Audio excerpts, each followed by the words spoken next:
So Tony, Eckhart Tolle, Power of Now, very popular spiritual teacher.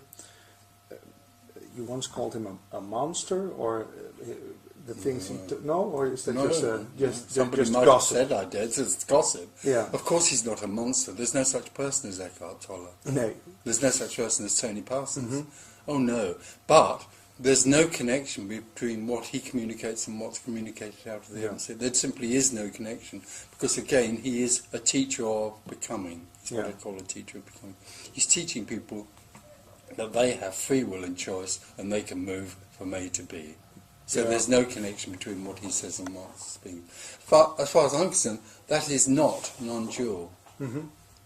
Yeah. It's absolutely is. But he still emphasis on the now, and this is. But there is no now. There is no now. No. He emphasises that in some way or other you can go beyond thinking and be in something called presence. As far as I'm concerned, that's a teaching about how to move from one thing to another. So he is going on teaching people and influencing them and telling them that they can find something for themselves. There isn't anything for anyone to find, because nothing has ever been lost. That's a great statement. But it still gives people a lot of, me too, before I saw your DVDs, Jeff Foster, it gives you a sense of peace. So there's nothing wrong with that. There's nothing right or wrong with anything at all. Everything is the absolute expression. Eckhart Tolle's communications are the absolute expression of wholeness. But also there's nothing wrong with exposing the futility of those teachings. Yeah, of course. But yes, there are all sorts of people out there, therapists and teachers and so on, who make the principle of the prison more comfortable. The prison more comfortable. Absolutely. There's nothing. What's wrong with that? Absolutely nothing. There's nothing wrong with it. It's far more intelligent than religious instruction. It's far more up to date and intelligent. But it has no connection with what I call absolute non-duality.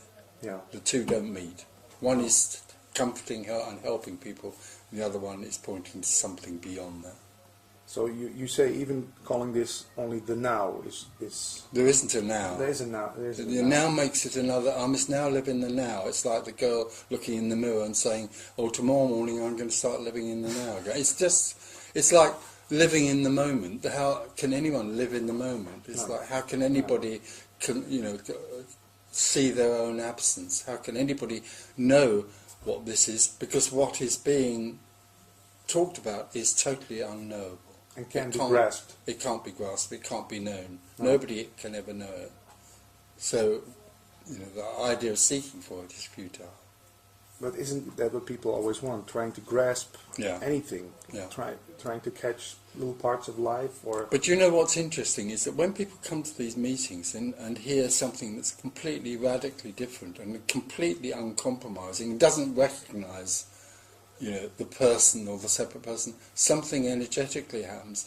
When people begin to hear about the whole illusion of the structure of the me and the seeker, it starts to fall apart. And people come here and with something and walk out and leave something behind. It's happening.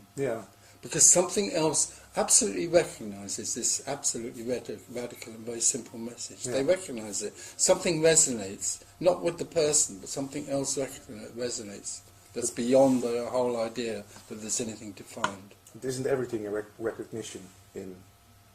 No, not necessarily. World, no? In the separate world, there's a lot of in the world of the individual. There's a lot of influence that keeps the individual reinforced and supported in their individuality.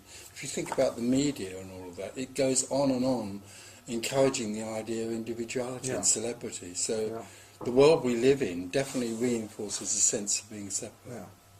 There's nothing wrong with that either. No, because it's there. It's wholeness, playing the game of being separate.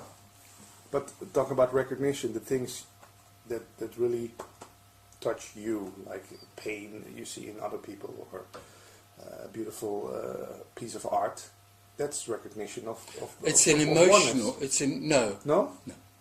It's an emotional, invariably, it's an emotional recognition. It's to do with the emotion of the person about the emotion of another person, or a work of art, or an attempt to celebrate life. There's nothing wrong with that either.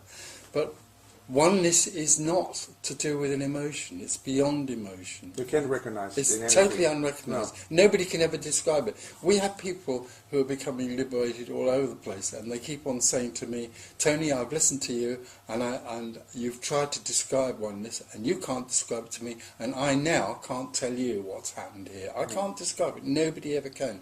One of the most interesting things about wholeness is that it remains hidden from the seeker by being everything already. Yeah. That's how it remains hidden. It's everywhere. Everybody is in it, in a sense, but of course they feel they aren't, and they feel that they're in a story of me, which is a story about finding oneness, and that's the dilemma. It'll never be found. For the seeker. No. No. The seeker will never find. The most effective way to avoid oneness is to seek it. Yeah. But you could see it like a hobby. Spirituality, you could see it like a hobby. Yeah. Buying CDs, reading That's books. true. It's nice. For some time people to it's pass nice your hobby, time. but for other people it's Yeah? there's such a longing, such a pain, such a No, frustration. I can't get it. Absolutely, it's much more than a hobby for Yeah? other people. Yeah, I got stacks of books and CDs, and then I look Yeah. at them and I think, it was a nice way to spend my time. Yes, yes. Yeah, some people play the slot machines, and I read Yeah. all kinds of books Yeah, and yeah, DVDs. Yeah. Oh, in Why that not? way it's quite pleasant, but for Yeah. a lot of people it's much more desperate than that. They grasp onto it. Absolutely. And, yeah. They long for it. And why not? I mean, if you feel you've been cast out of wholeness, all you long for is wholeness. There's nothing else that's good enough, Yeah. ever. Let's see. I'll take another track. Okay.